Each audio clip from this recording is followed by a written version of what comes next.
ये है Taiwan, China से तकरीबन 130 मील दूर, दुनिया का सबसे स्ट्रेटेजिकली इंपॉर्टेंट आइलैंड, जो इस वक्त पूरी दुनिया की निगाहों का मरकज बना हुआ है। ताइवान के मुतालिक एक चीज जान लीजिए कि ये छोटा सा आइलैंड आने वाले दिनों में पूरी दुनिया की तकदीर तय करने वाला है। जो भी ताइवान को कंट्रोल करेगा 21वीं सदी का मालिक वही होगा। ऐसा क्या राज है इस 2 करोड़ की छोटी सी आबादी वाले मुल्क में कि आज दुनिया की 2 बड़ी सुपर पावर्स इसका कंट्रोल हासिल करना चाहती हैं और इसके लिए वो किसी भी हद तक जाने को तैयार हैं। अभी हाल ही में ताइवान और चाइना के दरमियान पॉलिटिकल टेंशन बहुत ज्यादा बढ़ गई है और अगर चाइना और ताइवान के दरमियान जंग शुरू हो गई तो इसके वो असरात होंगे कि लोग रशिया यूक्रेन तो क्या वर्ल्ड वॉर 2 को भी भूल जाएंगे, क्योंकि ताइवान के मुतालिक 2 ऐसे फैक्ट्स हैं जो ज्यादातर लोग जानते ही नहीं। ताइवान की हिस्ट्री की बात करें तो ताइवान पर हजारों साल से बीजिंग में मौजूद चाइनीज क्विंग डायनेस्टी की हुकूमत रही है। फिर 1895 में जापान ने ताइवान पे कब्जा कर लिया और अगले 50 साल तक उस पे हुकूमत की। लेकिन वर्ल्ड वॉर 2 के आखिर में जापान को ये आइलैंड चाइना को वापस करना पड़ा।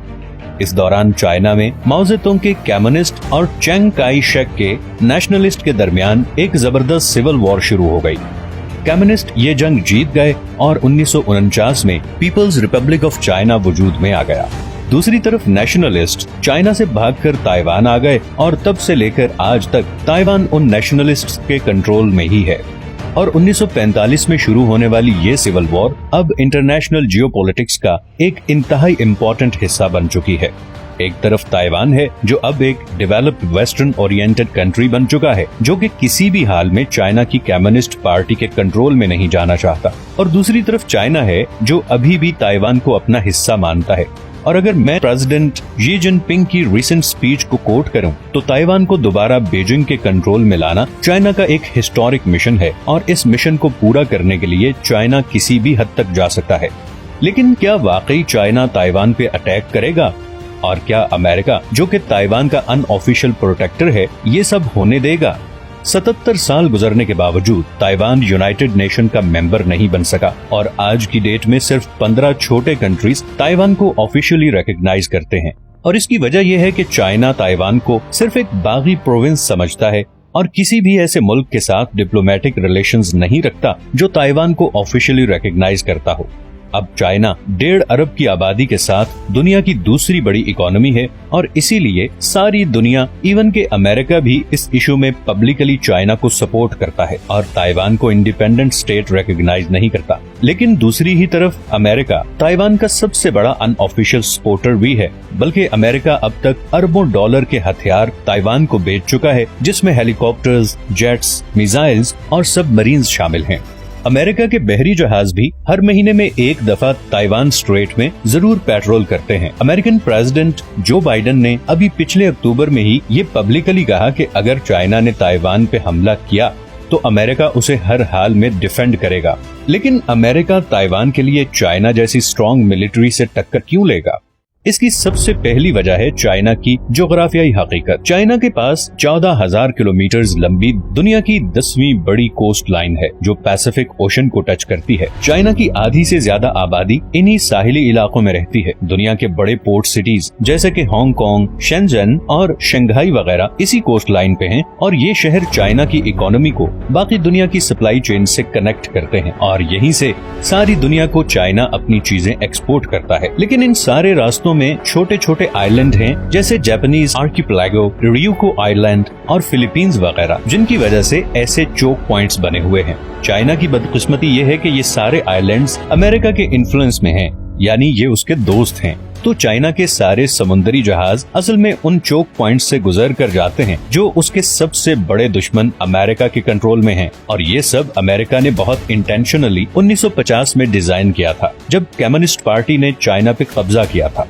अमेरिका का इस पॉलिसी बनाने का मकसद था ईस्टर्न पैसिफिक ओशन में अपना कंट्रोल और डोमिनेंस बरकरार रखना। अब चाइना के साथ किसी भी कॉन्फ्लिक्ट की सूरत में अमेरिकन नेवी और उसके ये दोस्त आइलैंड्स ये चोक पॉइंट्स ब्लॉक कर सकते हैं और ऐसा कदम पूरी चाइनीज इकोनॉमी को घुटनों पे ले आएगा।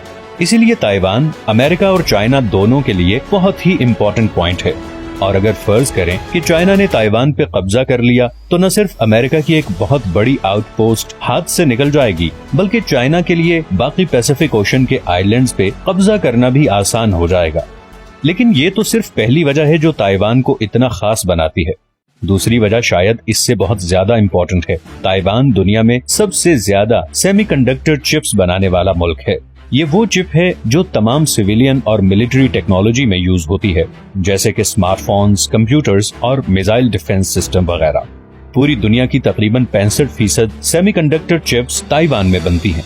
ताइवान सेमीकंडक्टर मैन्युफैक्चरिंग कंपनी, जिसे TSMC कहते हैं, दुनिया में सबसे बड़ी सेमीकंडक्टर चिप्स बनाने वाली कंपनी है।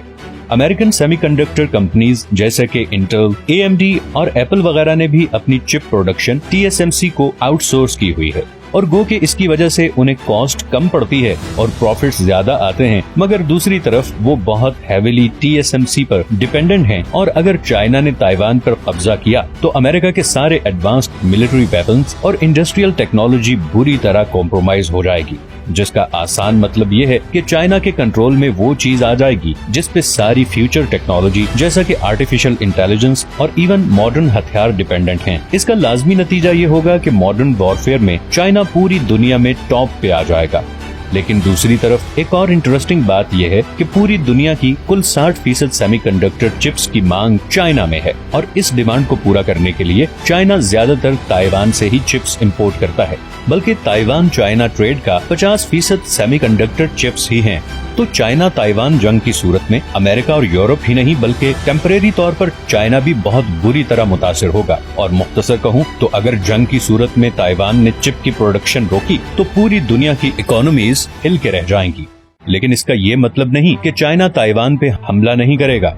एक्सपर्ट्स के मुताबिक अगर चाइना से ताइवान पे कब्जा करना है तो उसके पास सिर्फ 2030 तक का टाइम है, क्योंकि तब तक अमेरिका और यूरोप बहुत अल्टरनेटिव डेवलप कर चुके होंगे, आर्टिफिशियल इंटेलिजेंस छा चुकी होगी, और शायद ये सारे देश चाइना से बहुत ज्यादा स्ट्रॉन्ग पोजीशन में आ चुके हों। इसीलिए अमेरिकन थिंक टैंक्स के मुताबिक 2022 से 2026 के दौरान कभी भी चाइना ताइवान पे हमला कर सकता है, और इसीलिए चाइना पिछले कुछ अरसे से बहुत एग्रेसिवली रिएक्ट कर रहा है। अभी रिसेंटली अमेरिकन हाउस स्पीकर के विजिट के बाद चाइना ने ताइवान के बिल्कुल करीब समंदर में बहरी मशकें शुरू कर दी। इस जंग में शिकस्त चाइना के लिए बहुत शर्म का मौका होगा, और उसकी दुनिया की नेक्स्ट सुपर पावर बनने की ख्वाहिश पे एक सवालिया निशान आ जाएगा। दूसरी तरफ इसमें कामयाब होना अमेरिका और उसके एलाइज का हौसला तोड़ देगा, और एशिया में चाइना की बरतरी कायम हो जाएगी। और सिर्फ यही नहीं बल्कि अमेरिका और यूरोप उस एडवांस सेमीकंडक्टर चिप से भी हाथ धो सकते हैं जो फ्यूचर टेक्नोलॉजी की है। इस जंग की सूरत में बाकी दुनिया के मुल्क क्या रिएक्ट करेंगे ये तो वक्त ही बताएगा। लेकिन एक बात तो यकीनी है कि इसके असरात रशिया यूक्रेन वॉर से कहीं ज्यादा खतरनाक होंगे, और ऐन मुमकिन है कि अगर दूसरे मुल्क ताइवान की मदद को आए तो एक वर्ल्ड वॉर शुरू हो जाएगी। चाइना ताइवान कॉन्फ्लिक्ट एक बहुत ही कॉम्प्लेक्स टॉपिक है, और मैंने बहुत मुश्किल से इसे समराइज किया है। ये हैं वो सारे सोर्सेज जिनसे इस वीडियो के लिए मैंने कंसल्ट किया। आपकी इस सारी सिचुएशन के बारे में क्या राय है, अपनी सजेशंस नीचे कमेंट्स में जरूर दें, और अगर आपको ये वीडियो अच्छी लगी है तो इसे लाइक और चैनल को सब्सक्राइब कर दें।